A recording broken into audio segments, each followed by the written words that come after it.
자, 여러분 안녕하세요. 이번 2020년도 1학기 무빙 라이트와 라이팅 콘솔 아이온 수업을 맡게 된 임일환이라고 합니다. 반갑습니다. 우선 이번 코로나19 사태로 인해서 우리가 오프라인에서 만나서 서로 조금 아는 시간도 갖고 오리엔테이션을 통해서 우리 수업이 한 학기 동안 어떻게 진행이 될지 뭐 이런 것들을 여러분이랑 대화를 통해서 조금 진행을 한 다음에 그런 다음에 우리가 뭐 이론 수업이나 실기 수업을 진행을 했어야 되는데 이번 코로나 사태로 인해서 이렇게 온라인으로 강의를 대체하는 점에 대해서 양해를 구합니다. 우리 수업은 뭐 제목은 무빙 라이트와 라이팅 콘솔 아이온, 조명 콘솔 아이온이라는 제목을 갖고 있지만 이 지금 무빙 라이트와 라이팅 콘솔을 다루기 위해서 그 기반이 되는 어떤 무대 조명의 전반적인 내용을 아우르고 진행을 할 예정입니다. 그렇기 때문에 뭐 조명의 역사나 아니면 뭐 기술적인 뭐 발전 과정들 혹은 뭐 빛의 전반적인 그동안 어떤 극장에서 빛을 어떻게 사용을 해왔었는가, 그리고 더불어서 뭐 극장이 어떤 식으로 발전을 했는지, 극장은 어떻게 다양한 형태의 극장을 운영을 하고 있는지 등등을 우리가 살펴보면서 그런 것들을 기반으로 해서 이제 궁극적으로는 우리가 학기 말에는 이 무빙 라이트, 학교가 보유하고 있는 다양한 종류의 무빙 라이트를 어떻게 만질 수 있는가, 또한 그 무빙 라이트를 우리가 라이팅 콘솔 아이온을 통해서 얼마나 능숙하게 다룰 수 있게 되는지를 우리가 학기 말 목표로 두고 있습니다. 그래서 무빙 라이트에 대해서 무빙 라이트는 굉장히 다양한 기능들을 가지고 있죠. 요즘에는 다양한 무빙 라이트가 종류별로 나오면서 굉장히 많은 표현을 무빙 라이트 한 기종으로 인해서 할 수 있는 시대가 됐습니다. 또한 그런 과정들을 이 무빙 콘솔을 통해서 우리가 만질 수 있는, 조작할 수 있는 그런 능력들을 갖게 됐는데요. 그러기 이전에 일반 라이트를 얼마나 다룰 수 있는지, 또한 일반 라이트를 통해 나오는 빛을 여러분이 얼마나 이해를 하고 있는지 등등을 우리가 조금씩 알아나갈 필요가 있다고 생각을 했습니다. 그렇기 때문에 당장 우리가 무빙 라이트에 대해서 공부를 하고 뭐 당장 콘솔을 앞에 두고 조작을 하기보다는 그러기 이전에 더 깊이 있는 공부를 해 나아가면서 우리가 이런 장비들을 능숙하게 조작할 수 있는 그런 환경을 한번 만들어 보도록 하겠습니다. 그래서 이번 학기는 총 10주차 중에 이제 7주차에 여러분이 강의 계획서를 보셨으면 아시겠지만 7주차에 이론 시험을 볼 예정입니다. 필기 시험을 볼 예정이에요. 그리고 10주차 마지막 주차에 우리가 실기 시험을 보게 될 예정입니다. 그렇기 때문에 이제 7주차 이론 필기 시험을 위해서는 여러분이 조금 이런 공부를 할 필요가 있기 때문에 뭐 1주차, 2주차, 그리고 뭐 3주차까지는 우리가 조금 이론에 대한 공부를 진행한 상황에서 실기 수업으로 넘어가는 과정이 있겠습니다.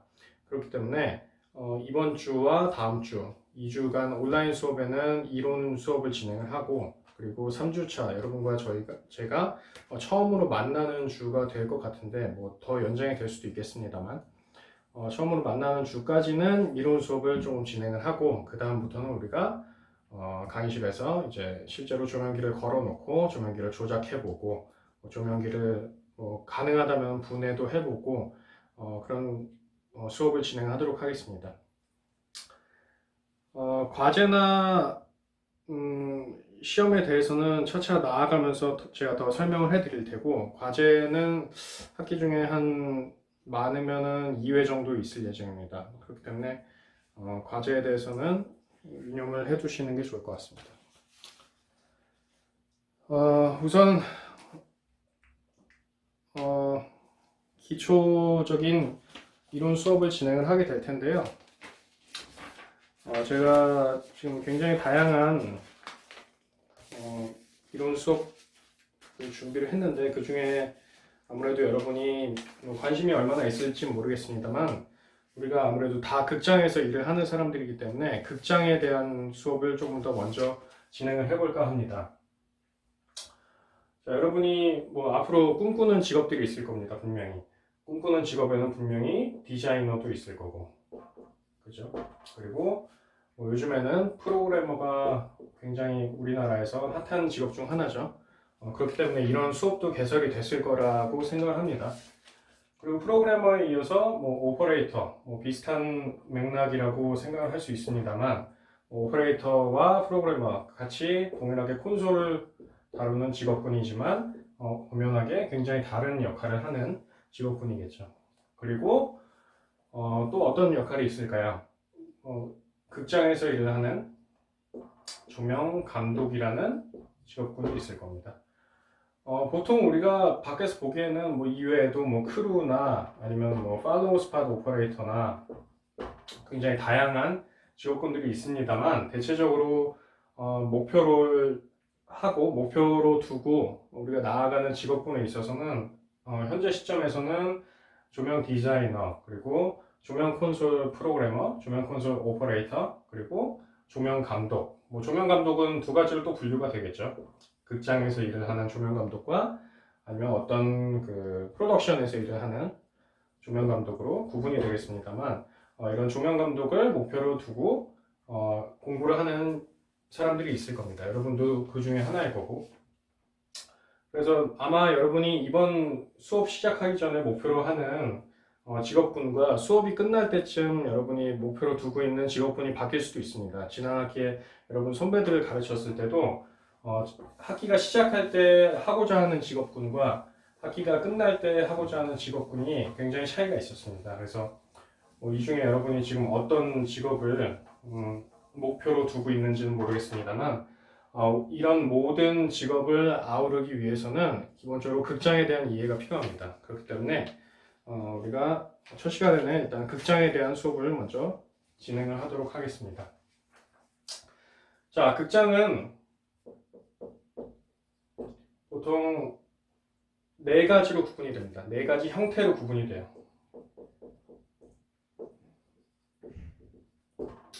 자, 극장. 일반적으로 우리가 머릿속에 딱 극장, 공연장이라고 떠오르는 첫 번째 형태가 있습니다. 그 형태는 바로 프로스니엄 극장이겠죠. 프로스니엄 극장이 어떤 극장일까요? 프로스니엄, 무슨 뜻을 담고 있을까요? 자, 여러분이 다 아시다시피 액자형 무대라는 뜻입니다. 액자형. 액자 속의 그림을 관객들이 보면서 어떤 환상을 만들어낼 수 있는 그런 형태의 극장이라고 할 수가 있겠죠. 우리가 가장 흔히 알고 있고 우리나라 시장 점유율의 90% 이상을 차지하고 있는 극장 형태가 바로 이 프로시니엄 극장이라는 형태입니다. 물론 이 프로시니엄이라는 극장 형태는 굉장히 오래된 역사를 가지고 있습니다. 그런 역사를 기반으로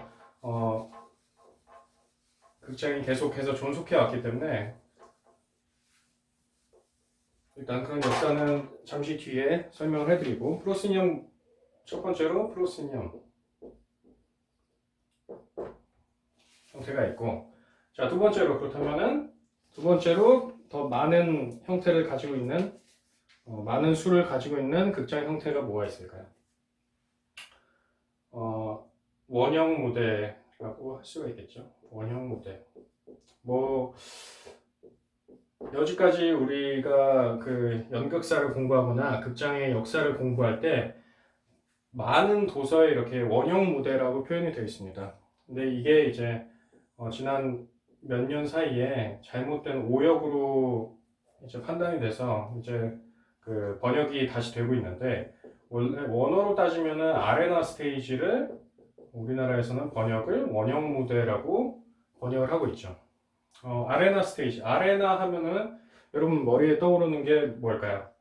아레나. 보통 여러분이 뭐 해외여행을 나가거나 혹은 해외 나가거나 뭐 해외 영화나 이런 것들을 보면은 아레나라는 것은 보통 어디서 많이 볼 수 있냐? 우리 실생활에서 경기장에서 아레나라는 말을 굉장히 많이 씁니다.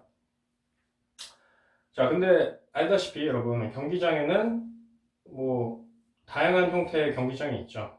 뭐 이렇게 동그랗게 된 경기장도 있을 수 있고 네모나게 된 사각형 경기장도 있을 수 있습니다. 흔히 우리 주변에서 가장 많이 볼 수 있는 경기장은 뭐 축구장도 있을 수 있겠고요. 이렇게 생긴 수영장도 있을 수 있죠. 뭐 이런 다양한 형태들을 전부 다 통칭 아레나라고 얘기를 하고 있기 때문에 굳이 이 아레나 스테이지라는 이 아레나라는 단어가 원형 무대라고 이제 해석이 된 것은 이제 잘못된 해석이다라고 얘기를 할 수가 있는 거죠. 그렇기 때문에 요즘에는 이 원형 무대라는 말을 쓰지 않고 보통 한글로 쓰더라도 그냥 아레나 무대라고 얘기를 하고 있습니다. 이 아레나 스테이지 같은 경우는 이런 그 경기장의 모습에서 따온 무대 형태를 말하기 때문에 단어의 근원 자체가 이 경기장에서 따온 거기 때문에 아레나라고 표현을 하는 것이 맞다는 것입니다. 자, 그렇다면 아레나 스테이지라는 말을 경기장에서 따온 것은 이제 알겠습니다. 그렇다면 아레나 스테이지는 어떤 무대일까요? 뭐 굉장히 많겠죠. 우리 역사를 따져보면은 마당놀이 같은 경우도 이렇게 사면에 관객들이 앉아서 뭐 공연을 관람하는 그런 무대 형태죠. 극장 형태입니다. 마당놀이 하면 우리나라에서 가장 공연이 많이 되는 공연장이 어딜까요? 공연장은 아닙니다만 엄밀히 따지면은 장충체육관에서 마당놀이가 상당히 많이 상연이 됩니다. 장충체육관은 이렇게 무대를 동그랗게 만들어 놓고 그 주위를 관객들이 둘러 앉아서 마당놀이를 관람을 했었죠. 자, 이런 것들을 통칭 다 이제 아레나 스테이지라고 얘기를 하는 겁니다. 마찬가지로 뭐 이런 마당놀이 형태가 아니더라도 콘서트를 하거나 어떤 뭐 연극이나 뮤지컬을 하더라도 이런 사각형의 무대를 가운데 두고 그 주변을 관객들이 둘러싸고 있다면 이것은 이제 아레나 무대다. 이렇게 설명을 할 수 있겠죠. 자, 그래서 첫 번째로 가장 대표적인 거는 한 면에서 액자형 틀을 바라보고 있는 프로시니엄 스테이지. 자, 그 다음은 사면에서 관객들이 한 가운데 무대를 바라보는 아레나 스테이지. 이렇게 두 가지가 대표적인 극장 형태 중 두 가지이다라고 볼 수가 있는 거겠죠. 뭐 사면이라고 말하기는 애매합니다. 원형 무대 같은 경우는 면이 없기 때문에 모든 면이라고 표현을 하는 게 가장 맞는 말입니다. 자, 그다음 세 번째 어떤 무대가 있을까요? 프로시니엄 스테이지, 그다음에 아레나 스테이지, 그 다음은 이제 돌출 무대겠죠. 돌출 무대 같은 경우는 개념이 굉장히 간단합니다. 프로시니엄 같은 경우는 한 면에서 바라보고 아레나 스테이지 같은 경우는 전면에서 한가운데 무대를 바라본다면 그 둘을 엮어서 만든 것이 바로 돌출 무대라고 볼 수 있는 겁니다. 자, 이렇게 한 면의 무대를 관객들이 바라보는데 거기에서 무대가 이렇게 관객석 쪽으로 튀어나와 있는 거죠. 그렇게 되면은 관객은 이 주변을 앉으면서 이제 3면의 관객이 앉아서 가운데 무대를 바라볼 수 있다는 거죠. 자, 이것이 이제 돌출 무대입니다. 돌출 무대이기 때문에 프로시니엄 무대와 아레나 무대의 어떻게 보면은 뭐 장점이나 단점을 이렇게 합쳐놓은 무대 스타일이라고 볼 수가 있겠습니다. 굉장히 이건 쉽죠, 이해가.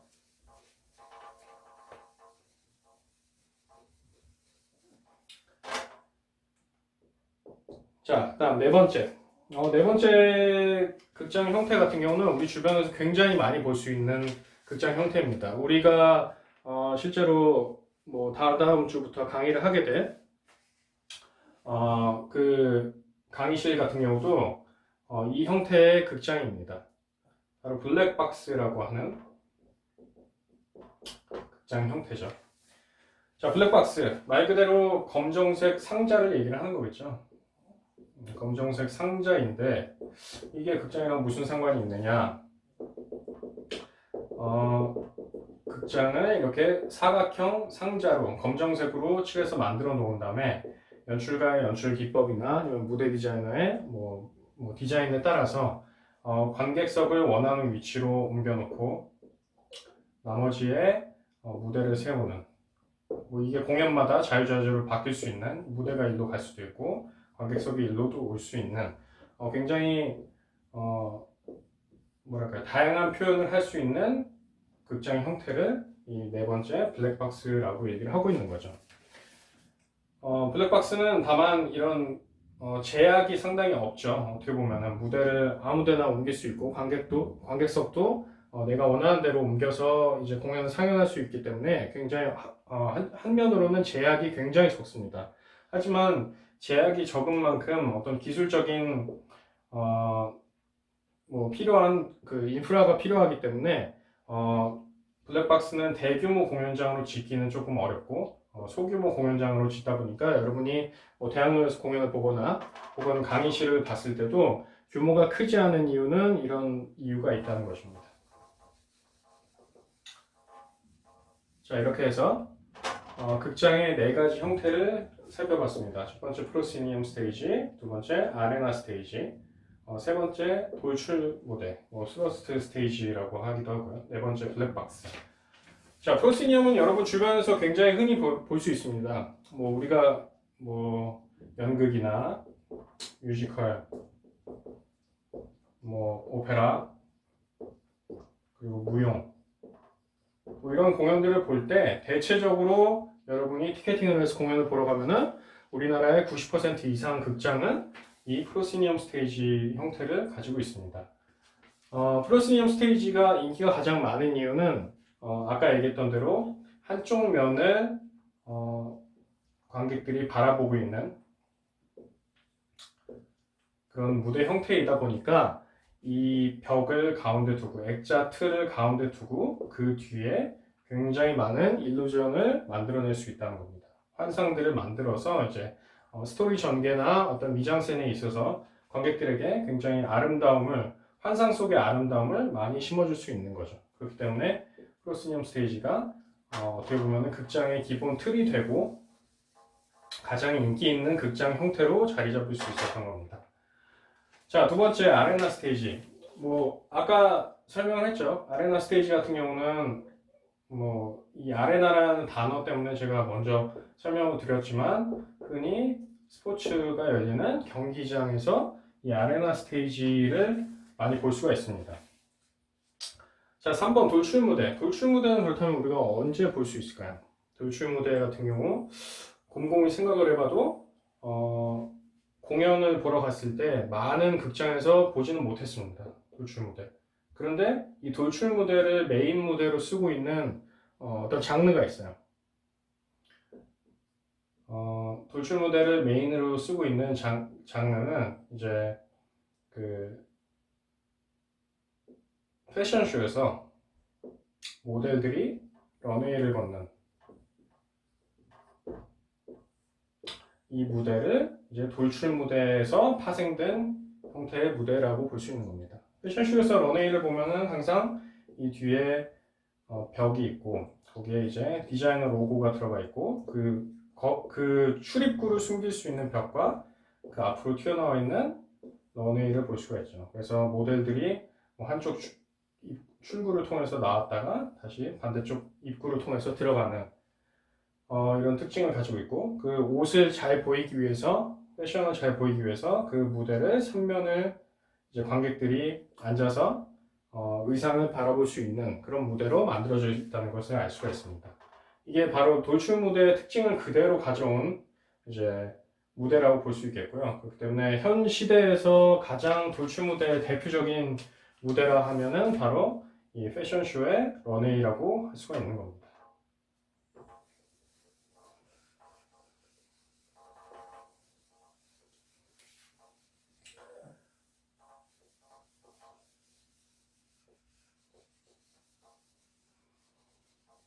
자, 그래서 이 네 개의 형태를 우리가 나중에는 결국에는 지금은 어떤 극장의 형태, 뭐 극장에서 어떤 곳에서 파생이 돼서 이런 무대가 나왔는지 혹은 뭐 어떤 무대적 특징을 가지고 있는지 이런 것들에 대해서 설명을 했지만 앞으로 우리가 차차 진행을 하면서 과연 조명 입장에서 프로시니엄 무대의 조명은 어떻게 표현을 해야 되는지 그리고 아레나 스테이지 같은 경우는 어떻게 표현을 해야 되고 아레나 스테이지의 조명은 어떤 특징을 가지고 있는지 그리고 돌출 무대의 조명은 출연자들에게 조명이 어떤 역할을 해줘야 되는지 블랙박스의 경우 조명 시스템을 설치하기 위해서 어떤 준비들이 필요한지 이런 것들을 공부해 나갈 수 있는 그런 시간들이 앞으로 진행이 될 예정입니다. 그렇기 때문에 이 무대의 네 가지 형태는 여러분이 꼭 기억을 해두시고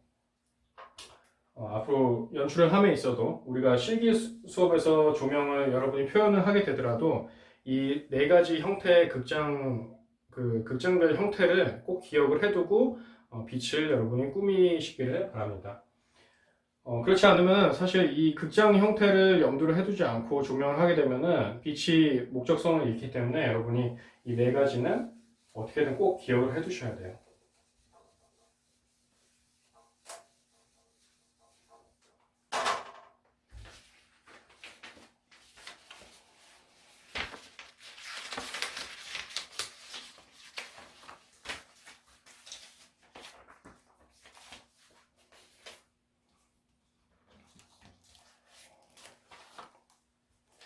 자, 일단은 극장 형태 네 가지에 대해서 먼저 알아봤는데 이번에는 간략하게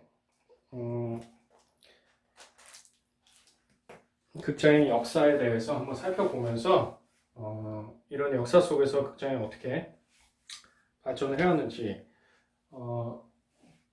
그 발전 과정 속에서 빛이 어떻게 쓰였는지를 중점적으로 한번 살펴보겠습니다. 자, 우리가 항상 그 연극사나 조명, 무대 조명이나 무대 디자인을 공부를 하더라도 가장 첫 번째 나오는 역사가 있죠. 바로 고대 그리스부터가 항상 우리가 시작되는 역사의 시작입니다. 자, 기원전 5세기를 보통 우리가 그리스 무대의 시작으로 보고 있죠. 고대 그리스의 시작인 기원전 5세기에 조명은 어떤 조명을 사용을 했을까요?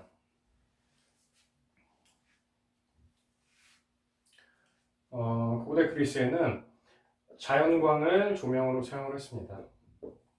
자연광을 조명으로 사용을 했고 이 당시에는 따라서 당연히 극장은 야외 극장이었겠죠. 아직도 굉장히 고대 유물로서 굉장한 관광사업 아이템을 쓰이고 있는 고대 그리스의 이 야외 극장, 고대 로마의 야외 극장들이 아직까지도 유적지로 많이 남아있죠. 그런 곳들에서 예전에는 야외 공연을 하면서 자연광을 조명으로 썼다는 겁니다. 그렇다면 왜 실내 공연을 안 했을까요? 왜 야외 극장에서 공연을 했을까요? 그 이유야 당연히 간단하겠죠. 이런 자연광이 실내로 유입되기가 굉장히 어려웠고 자연광을 조명으로 인공적으로 만들어 사용하기에 굉장히 어려운 환경을 갖고 있었기 때문에 당연히 기원전 5세기에는 이 자연광을 사용하기 위해서 야외 극장을 먼저 설립해서 사용하기 시작했습니다. 그래서 특징은 이제 아침에는 보통 비극을 연출했고 한낮에는 희극을 연출했습니다. 그리고 밤에는 그 당시에 불이라고 할 수 있는 횃불, 좀 더 시기가 지나고 나서는 이제 기름으로 만든 램프를 조명기구로 사용을 한 거죠. 이해가 되죠? 아침에는 왜 비극을 상연했고 한낮에는 왜 희극을 상연했는지. 아침이라고 표현하면은 여러분의 아침이랑은 조금 다를 수도 있지만 새벽쯤이라고 볼 수 있겠죠. 새벽에는 여러분도 아시다시피 아침에 딱 눈을 뜨면은 굉장히 빛이 하얀 느낌을 가지고 있죠. 하얀 느낌을 가지고 있고 이렇게 밝고 명랑하다는 느낌보다는 뭔가 으스스한 느낌이 조금 있기 때문에 그런 빛을 이제 비극을 통해서 비극으로 연출을 했던 것이고 한낮에는 빛이 밝고 명랑하기 때문에 그리고 약간은 노란빛을 띠면서 생동감이 있죠. 그렇기 때문에 이제 희극을 주로 연출을 한 거죠. 밤에는 횃불과 기름 램프를 이용해서 공연을 상연했다고는 나와 있지만 사실상 이 횃불과 기름 램프로는 굉장히 한계가 많았기 때문에 밤에 상연된 공연은 그렇게 많지는 않다고 합니다.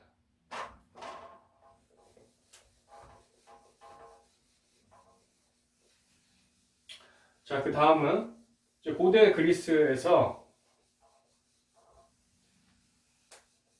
뭐 이 사이에 극장의 역사를 따지면은 고대 로마도 있습니다. 기원전 272년에 이제 로마에서 고대 그리스의 양식을 전쟁 약탈을 통해서 그 양식을 그대로 가져가면서 극장의 양식을 그대로 가져가고 이런 것들이 있습니다만 무대 조명에는 크게 뭐 변화나 발전이 없었기 때문에 고대 로마 같은 경우는 조금 건너뛰고요. 조명의 발전에 있어서 굉장히 큰 역할을 했던 그 과정에는 두 번째로는 엘리자베스 시대가 있겠죠. 영국의 엘리자베스 시대. 자, 이때는 이제 어떤 변화가 있었냐? 뭐 크게 다른 변화는 없습니다. 그렇지만 일단 여기도 마찬가지로 태양광을 자연광이겠죠. 태양광을 주로 사용을 했고, 자, 연출 효과를 위해서 이 시기에 이제 초롱이 등장합니다. 초롱과 뭐 횃불,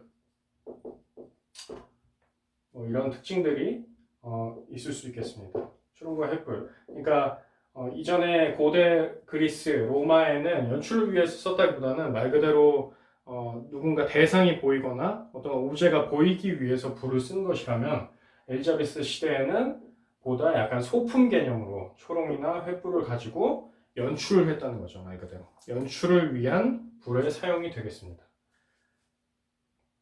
자, 그 다음 17세기로 넘어갑니다.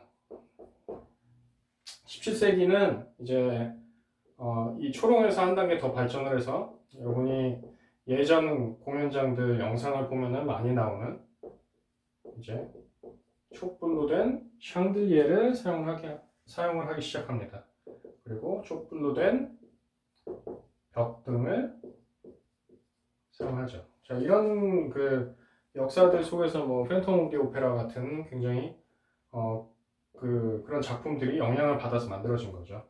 촛불 샹들리에와 촛불 벽등이 이제 극장 안에 들어서기 시작하죠. 그리고 그 역사에서 시작이 돼서 현재에도 저기 유럽권의 오페라 극장에 가면은 극장 객석 한가운데 원래 샹들리에가 위치해 있던 곳에 극장을 상징하는 굉장히 큰 조명기구가 달려있는 것을 여러분이 알 수가 있습니다. 자, 그 다음에 이제 르네상스 시대로 넘어갑니다.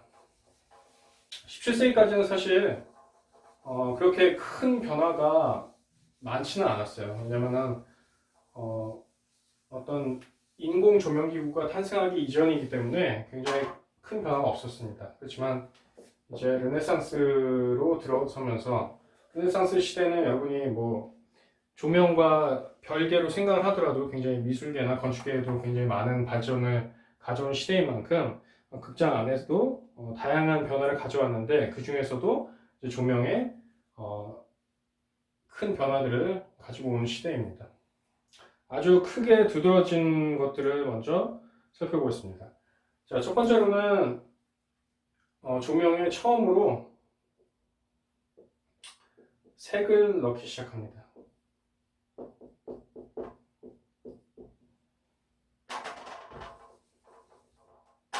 자, 지금은 우리 환경에서 보면 색 넣는 게 일도 아니지만 사실 이때는 색을 넣는다는 것이 굉장히 파격적이었겠죠.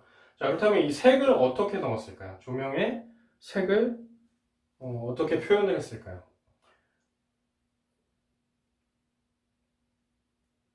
보즈라는 상품을 개발을 했는데요. 보즈는 무엇이냐? 이런 큰 유리관을 만들었습니다. 이렇게 만들어서 여기에 물을 가득 채우고 여기다가 물감을 탔습니다. 그래서 이 물의 색깔을 뭐 빨간색이면 빨간색, 초록색이면 초록색 원하는 색깔을 만들고 여기에 이제 빛이 투사가 되게끔 한 거죠. 그러면은 이 바닥에는 이 물을 통과한 빛이 투사가 되면서 처음으로 컬러 필터의 개념의 아이템이 개발이 된 거죠. 물론 지금은 우리가 굉장히 얇은 종이 한 장으로 빛의 색감을 표현하지만 그 시작은 이 어마어마하게 큰 유리관이라고 볼 수가 있는 겁니다. 그래서 이 보즈라는 아이템이 이제 르네상스 시대에 개발이 되면서 조명에 색을 넣는 개념 자체가 생긴 거죠. 그래서 뭐 관객들이나 혹은 이 공연계에서 종사하는 사람들 역시도 이 빛의 색을 넘어서 연출 효과를 만들 수가 있구나 라는 것을 깨닫기 시작한 겁니다. 자, 그 다음에는 이제 디소미라는 사람이 1565년에 다리막 뒤로 처음으로 광원을 옮깁니다. 뭐 요즘에는 이게 굉장히 기본이죠. 광원을 관객석에서 보이지 않게끔 하는 무대 위에 환상을 조금 더 더해줄 수 있는 역할이 바로 이런 역할인데, 다리막 뒤로 광원을 옮기는 혹은 머리막 뒤로 광원을 옮기는 일인데, 이 디솜이라는 사람이 이 촛불, 샹들리에 같은 것들이 전부 다 관객석에서 노출이 되어 있던 시기에 다리막 뒤로 광원을 옮기자라는 얘기를 하게 되면서 이제 촛불 같은 것들을 전부 다 다리막 뒤로 옮기게 된 거죠. 옮기는 시도를 하게 됩니다. 그리고 이름을 붙입니다. 윙라이트라고. 현재는 윙이라는 단어보다는 사이드라이트라는 단어를 많이 쓰죠. 측광이라는 말을 많이 씁니다만, 이 당시에는 이제 윙라이트라는 말을 처음으로 붙여서 광원을 관객으로부터 보이지 않게끔 마스킹 작업을 하는 첫 시기라고 볼 수가 있는 거죠.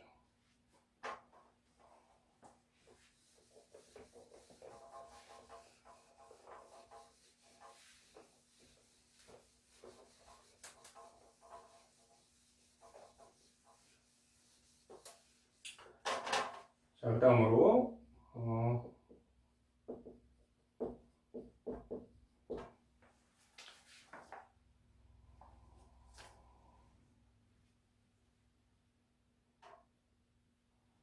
왕정복고 시대로 넘어가면서도 이제 샹들리에를 기존의 객석에 있던 것을 무대 위로 옮기는 작업이 시작됐고요. 이런 것들이 사소한 움직임입니다만 결과적으로는 그 무대 조명의 역할을 하는 것들을 관객석에서 무대로 옮기는 작업들을 했던 겁니다. 그렇기 때문에 이제 무대 조명이라는 개념이 이때부터 조금씩 생겨난 거죠. 광원이 조금 더 무대에 가까워지면서 관객들에게 관극의 방해가 덜 되고 혹은 배우들의 얼굴이 조금이라도 더 밝아지면서 잘 보이게 되는 그런 역할들을 하게 된 거죠.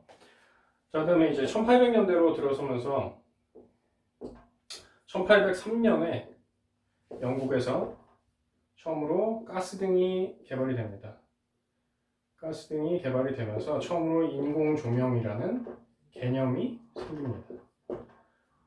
이 가스등은 위험도가 굉장히 높았습니다. 여러분이 알다시피 지금도 우리가 엄청나게 안전한 아이템을 쓰는 건 아닙니다만 전기라는 것들이 그렇게 엄청나게 안전하진 않죠. 그렇지만 이때 가스등의 개발은 폭발 위험도 있고 다양한 그런 위험 요소가 많았기 때문에 그 쓰임새가 그렇게 오래가지는 않았습니다만 가스등을 개발함으로써 이제 무대 예술에는 굉장히 큰 진화가 있었죠.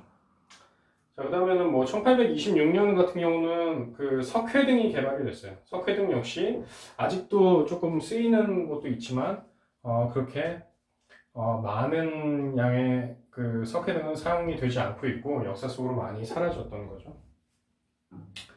자, 그 다음에 1881년 1년도에는 런던에 사보이 극장이라고 있습니다. 사보이 극장이 처음으로 전기 조명 시설을 갖게 됩니다. 시설을 갖추게 됩니다. 사보이 티어터겠죠. 티어터 사보이겠죠, 보통. 전기 조명 시설을 갖추게 되면서 지금 여러분이 생각하는 디머와 덕트와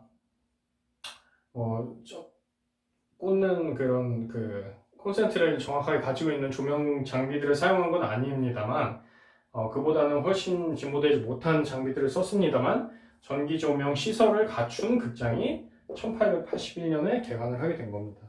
어마어마하게 큰 일이죠, 이건. 자, 그런 다음에 이런 것들에서 이제 기반이 돼서 전기를 사용한 그 조명들, 전기를 기본 동력으로 사용하는 조명 기구들이 발전을 하게 되면서 1896년에 최초의 전문 조명 업체인 클리글이라는 회사가 설립이 됩니다. 마찬가지로 1914년에 한국어로 쓰겠습니다. 스트랜드라는 회사가 설립이 되죠. 자, 클리글이라는 회사는 최초라는 데 의미가 있습니다만 저 같은 경우는 이 클리글이라는 회사보다는 항상 그 학생들을 가르칠 때 이 스트랜드라는 회사에 조금 더 힘을 실습니다. 물론 클리글에 비해서 20년이나 늦게 탄생한 회사이기도 합니다만 왜 스트랜드에 힘을 실느냐라고 물어보면은 이 스트랜드 회사는 아직까지도 메인 조명 회사로 남아서 운영이 되고 있습니다. 여러분이 아시는지 모르겠지만 지금 세계적으로 가장 핫한 조명 회사가 어디죠? MA 라이팅이라고 할 수 있겠죠. MA 라이팅. 그 다음에 ETC, 그렇죠? 그 다음에 뭐가 있을까요? ADB도 굉장히 핫하죠. 자, 제가 얘기하는 조명 회사는 어떤 지금 뭐 예를 들어 로베나 하이엔드나 이런 회사처럼 그 딱 한 종류의 장비에 국한되지 않고 전반적인 조명 시스템을 운영하고 혹은 극장을 설립할 수 있는 그런 힘을 가진 그런 기술을 가진 회사들을 얘기하는 겁니다. MA 라이팅, ETC, ADB 굉장히 유명한 회사들이죠. ADB는 여러분한테 조금 익숙치 않을 수도 있겠습니다만 이 MA 라이팅이 뜨기 전, ETC가 뜨기 전, ETC의 무빙 콘솔이 뜨기 전, 그러니까 무빙 라이트 시스템이 우리 조명계에 들어오기 전까지 ADB라는 회사의 힘은 막강했습니다. 디머나 콘솔에 있어서 ADB는 최고의 회사 중 하나였죠. 아직까지도 ADB 디머를 쓰는 극장이 사실 굉장히 많습니다.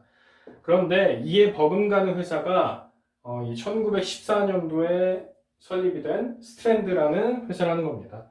이 스트랜드라는 회사도 마찬가지로 현재는 조금 주춤하고 있습니다. 무빙 라이트의 개발로 인해서 약간은 주춤하고 있습니다만 MA 라이팅과 ETC의 그 무빙 라이트 시스템이 이렇게 세계로 통용화되기 전까지는 일반 라이트와 일반 디머를 사용하고 있었을 때까지는 이 스트랜드라는 회사가 가지고 있는 시장 지배율은 어마어마했다는 것. 국내에도 마찬가지로 스트랜드 회사의 장비는 거의 절반 정도는 차지하고 있었습니다. 시장의 절반 정도는 스트랜드사가 들어가 있었어요. 불과 2010년도 정도만 해도, 그러니까 지금으로부터 10년 전이죠. 10년 전만 해도 이 ETC에서 나오는 디머는 약하다는 소리가 조금 많았고 ADB에서 나오는 디머와 스트랜드에서 나오는 디머가 거의 뭐 40%대 40% 시장 점유율을 갖고 있었죠. 그리고 나머지 20%를 ETC 외 ETC가 뭐 이 중에 한 15% 가지고 있었고 나머지 5%는 이제 그 외에 작은 회사들이 가지고 있었는데 그렇기 때문에 스트랜드와 ADB가 디머 점유율을 이렇게 갖고 있었고 그 중에서도 또 콘솔도 있죠. 콘솔 점유율은 MA가 탄생하기 이전에는 우리나라는 보통 ETC 50%, 50%라기 여기도 40%겠죠. 스트랜드 40%, 그리고 뭐 ADB부터, 그러니까 ETC, 스트랜드, ADB 이렇게 세 개의 회사가 국내 시장 점유율을, 국내뿐만 아니겠죠. 세계적인 시장 점유율을 거의 차지하고 있었다라고 생각을 하시면 됩니다. 다만 그 가운데서 이제 무빙 라이트 시스템이 활성화되면서 ETC는 그 흐름에 맞게 발전을 했고 ADB와 스트랜드는 지금 잠깐 조금 주춤을 하면서 발맞춰서 또 발전을 하고 있겠죠. 그래서 지금 잠깐은 조금 회사의 이미지나 회사 이름이 조금 이렇게 낮아졌을지 모르겠지만 이 1914년도에 이제 세계에서 두 번째로 생겨난 회사가 지금까지 유지가 되면서 조명 시장의 발전을 이끌어 왔다라는 것은 굉장히 큰 의미를 가지고 있습니다.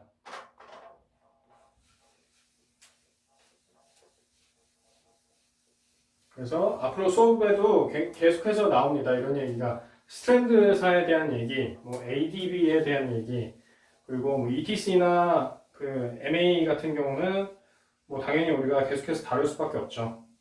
그 회사는 지금 현재 양대 산맥이기 때문에 계속해서 다룰 예정이고, 스트랜드와 ADB 같은 경우도 수업 중에 아마 잦은 출연을 하지 않을까 생각이 듭니다. 자, 그 다음에 이제 2차 세계대전 그 동안, 이거는 뭐 기술적인 발전이라기보다는 2차 세계대전에 이제 그 영국 같은 경우는 이제 공연의 연출 혹은 조명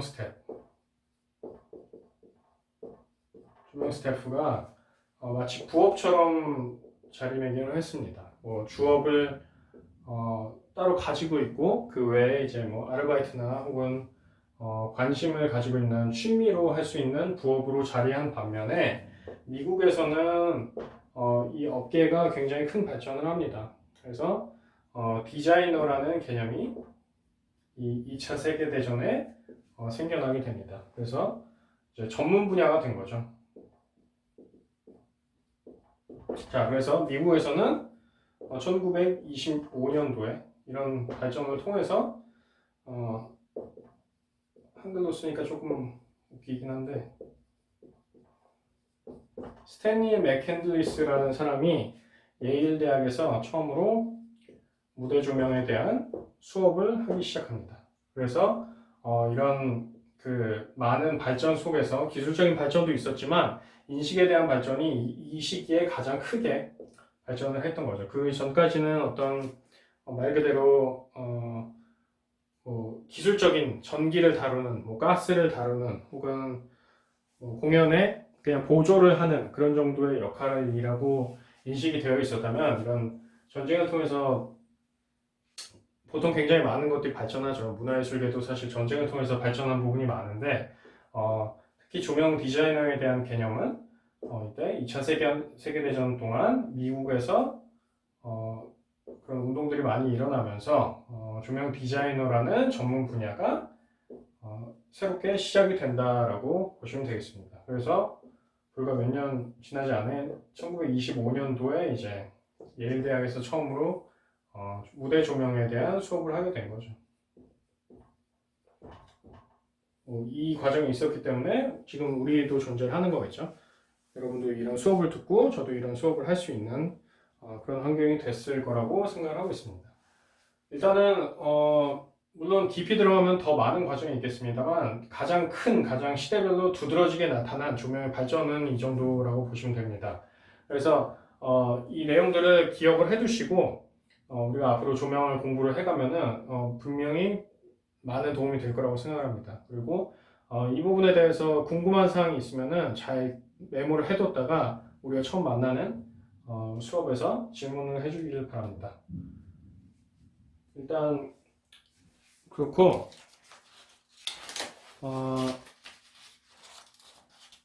다음 수업에서는 이제 극장이, 지금까지는 우리가 뭐 어떤 극장의 형태를 가지고 있고 그리고 조명의 역사가 어떻게 됐는지를 살펴봤는데요. 다음 시간에는 극장이 어떻게 운영이 되는지, 소프트웨어에 대해서 조금 더, 그리고 극장에서 어떤 사람들이 일하고 그리고 소프트웨어를 어떻게 만들어 가는지, 그리고 우리나라 같은 경우는 극장이 현실적으로 어떻게 그 시스템을 가지고 있는지 등을 한번 살펴보겠습니다.